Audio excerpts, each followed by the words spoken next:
Ultimately, we should purify our hearts for a sincere love of other people. And the point that I was making is that it is not the problems with other people that make it hard for you and me to love them. It isn't what they do. It isn't what they think. It isn't something about them. They're just, you know what, I just can't love you because you are so whatever. That's a very natural response. That's a very understandable response. How many of you have had or do have people in your life that you would just have to say, you know, if you were like nothing like what you are, I could love you. But since you're not, it's really hard. Would there be anybody that struggles a little bit? Oh, you're such a godly group of people. Well, for those of you, I'm having a real hard time loving you right now, actually. Okay. But for those of you honest people that can admit, it's pretty normal to have something in somebody else just bug you so much that you just don't want to have anything to do with them. But Jesus, through his apostle Peter, is telling us that that's an alert in our heart that when we struggle with loving somebody else, it never really is about them. It's always about something in us that needs to be taken out and needs to be pulled out.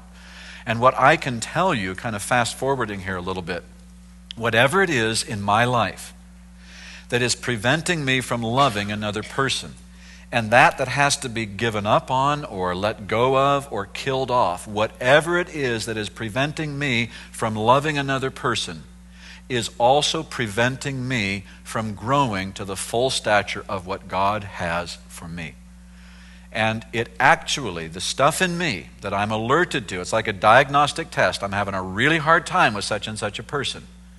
Remember, it's not their thing, it's my thing. And when I have that in my life, it is a diagnostic that tells me, it's like the flashing light in my dashboard, the red light, that you just kind of put more gas on and hope it'll go away. But you're not supposed to. You're supposed to actually realize there's something wrong here.